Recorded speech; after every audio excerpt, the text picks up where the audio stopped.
What's going on, guys? Welcome back to another video where today I'm going to be fixing up and riding my enduro bike. If you tuned in a few episodes ago, we took this thing out to Rowgate downhill and it's been out of action for a long time because Sam borrowed the wheel and it's kind of on a long-term loan to him. So the guys at Halo have sent me out a new rear back wheel, which today we're going to be fitting and then taking this thing out for a shred.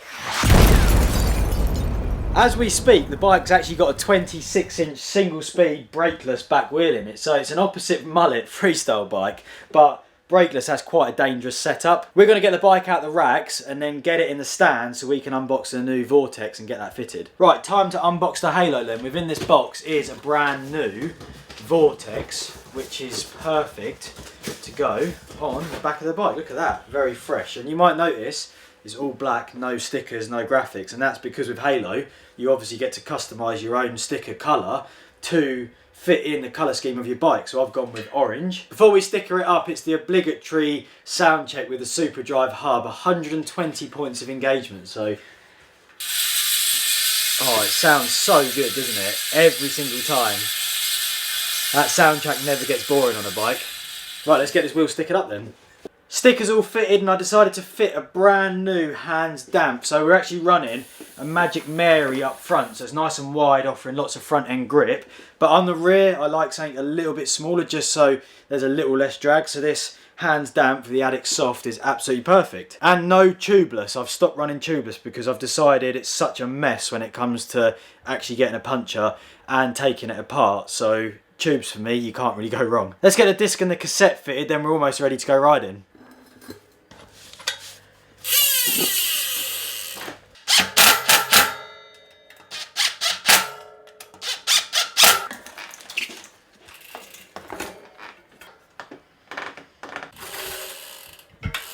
The wheel's back in the bike now, but the problem that I've came across is that with no wheel in it and no disc, I've obviously pulled the brake at some point, and I think the pad clip's been damaged because it just is rubbing really bad, even though I've adjusted it.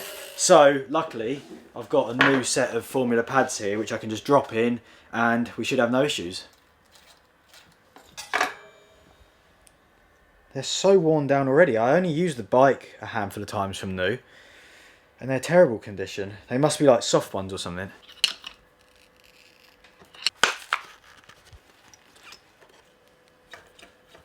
Here's a little secret then for you guys on how to make your discs perfectly straight every time. So what you want to do is just loosen off the little bolts here so that the caliper is wobbly. And then you spin the wheel, lock the brake, but keep hold of the lever because that locks the pads in place.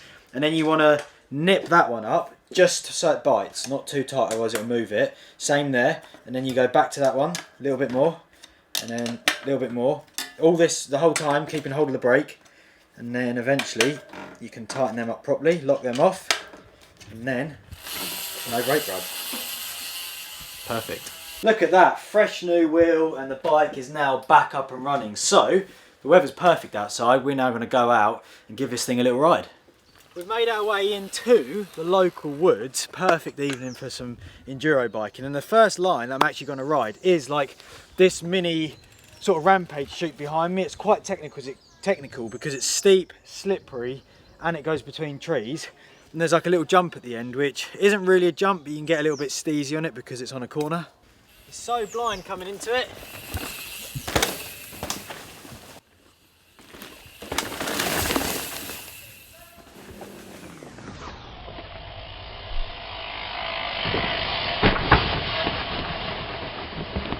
That's such a sick line. It's not like one of the main features here. In fact, I don't really think anyone rides it, but this jump, which I did that little steez on, is scary to ride because you come down that corner, it's all off camber, and you're literally relying on this little rut to grip. And as you push into it to pop, it feels like you're going to start slipping, so it gets a bit scary.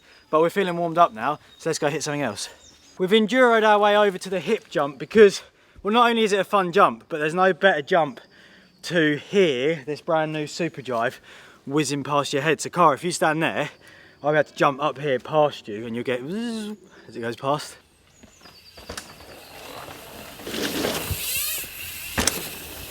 That was sick. It's running a little bit slow, bit boggy at the bottom, but we're now going to capture that in slow motion, see how far we can jump.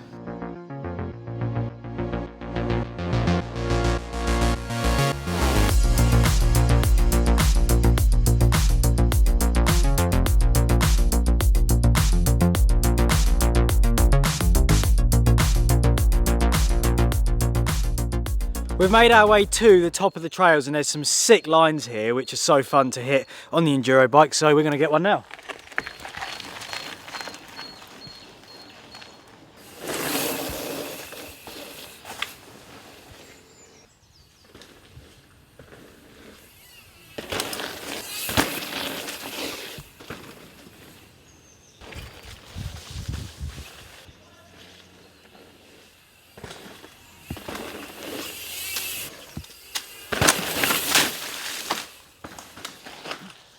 That was such a sick track. We're now going to go hit some urban things.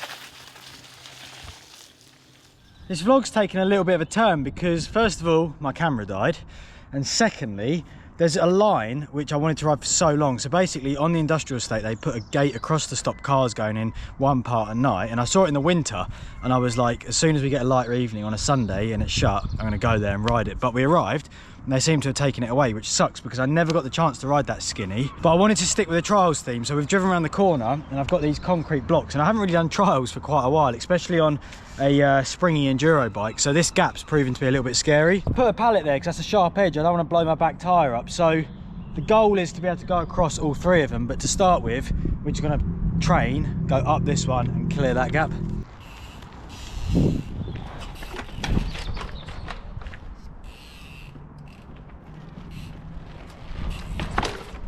Did I clear that? Yeah. Scary to go for that next one. Oh, I bottled it. I bottled it. I think we'll just try it without the pallet there and just do the full line. Let's hope I don't get a blowout. I don't want to be fixing a puncture.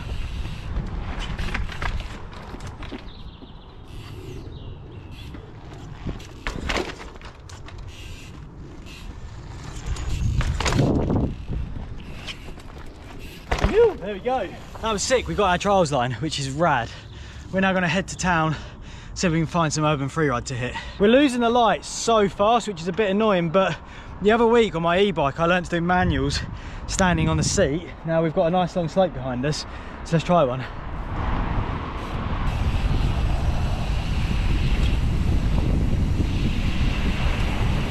Oh yes! Oh, go go go! Yeah! The spring's so soft it moved my pedals. That was cool though, wasn't it? That was a bit so sketchy. good. Yeah, it's easier on the e-bike, that one. Yeah. Because it's a bit more stable, but I'll take that. Let's carry on this little mission. This is always a bit of a sketchy line actually, riding down that, because the end is quite weird to jump off. It almost makes you want to nosedive, and it's so dangerous that they put some danger tape up. So that can only mean one thing: we've got to ride down it. Whoa, that was a heavy landing. That was sick. What a line. We've just come across like some urban dirt jumpy trails. Check these out, they're well cool.